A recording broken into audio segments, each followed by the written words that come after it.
In this episode you're going to see a lot of jigging, catching jacks.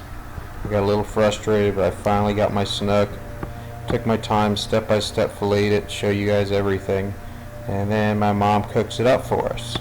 So enjoy, and here's a bunch of mullet that are balled up, and that's what gave me the idea to go fishing.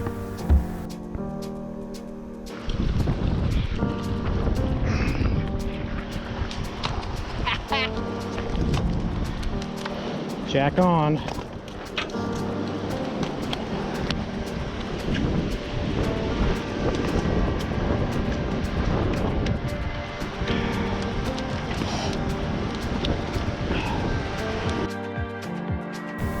Here's a simple jig that I made myself. It's a 2-ounce flare hawk style jig, and it's doing the job just fine.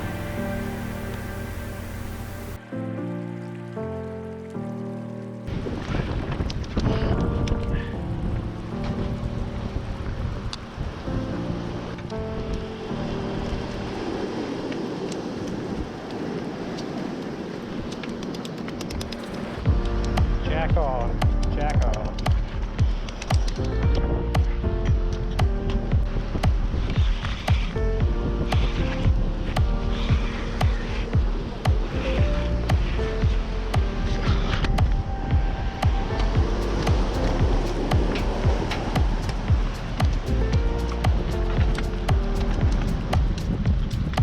Jack on.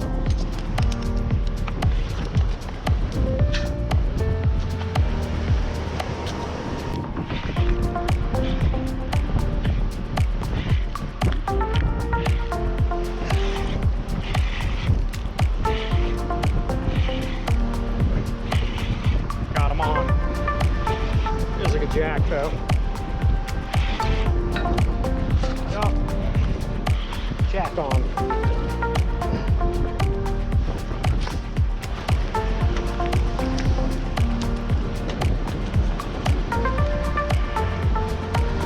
Jacks on jigs.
I just got my slot snug.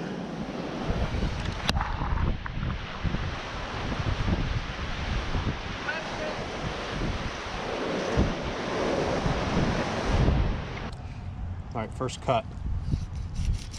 Go right over the top of the rib bones. Then I start from the back here, following along the edge of the bones. Making slow, small cuts with a sharp knife. Then I work toward the tail. All the way to the back there. Then I continue going a little deeper each time. Notice the scraping of the mid-body bones. You can hear it clicking. That's what you want. It lets you know that there's no meat left on the bones, and also that you're making really clean cuts just right above that midsection backbone. A little deeper till I get to the notch of the backbone. Now, if you fillet this side off, then you'll have a flat fish when you roll it over. So, I am going to leave it just like that, and then I'll start on this side so that it's not a flat fish. It makes it a little bit easier. So then you start, same thing, just following right above the fins. Same thing, you should feel the contact with the backbone, and that'll let you know that you're doing a good job. Right above the fins. Now,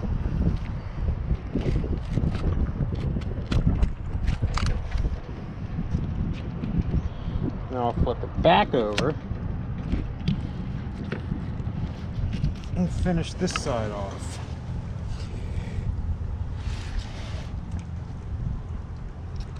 Now at the tail, I'll just kind of stick it through, pull, and voila.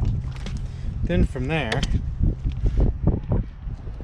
I work on the other side of the backbone.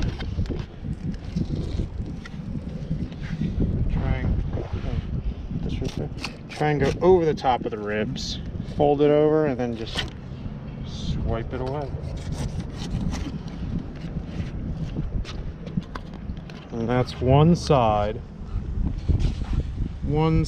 of the snook. That way I don't have any belly ribs, no rib meat. Hold that.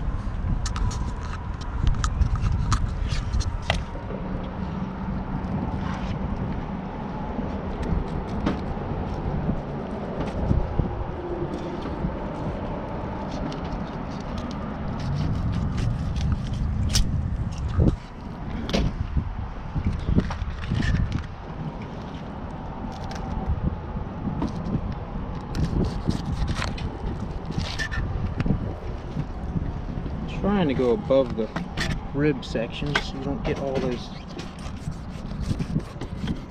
ribs that you don't need. And there, that's the other side of the snook. Closer, closer. There you go. That's the other side of the snook. Now the final step, you throw it in the water. Now for skinning this, here, put this here. So I get a little bit of meat left on there. I work my way under the skin. Kind of angle the knife flat. I like a nice flexible blade. I just kind of work my way up toward the front. And then there you go.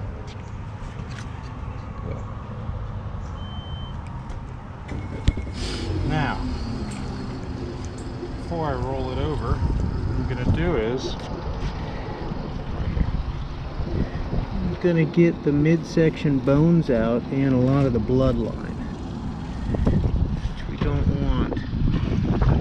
So, this is where most of the bones are, right in the middle.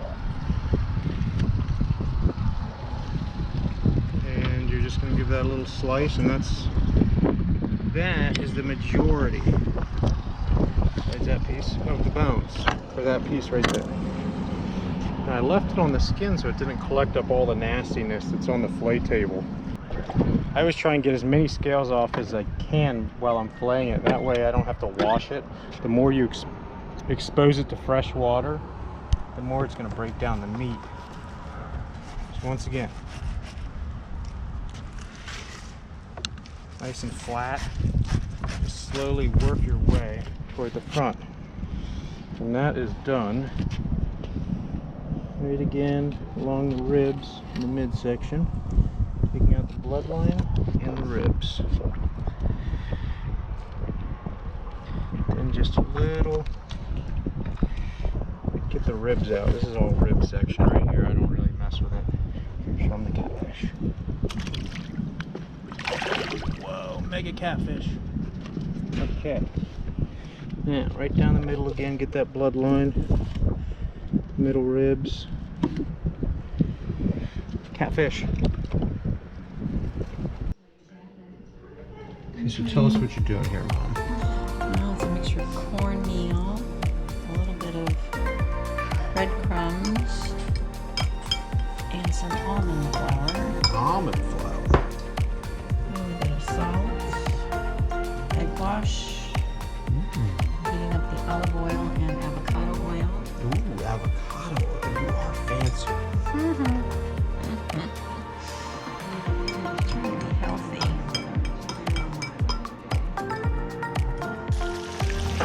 So it's really sizzling like the way you want it right now. Right, Mom? It's cooking. It's cooking. Getting nice and brown. Cooking all the way through. Some homemade tartar sauce. And there you have it. There's our perfectly cooked snook. Probably my favorite fish in the ocean to eat. And it sure is tasty. Thanks for watching, and we'll see you next time.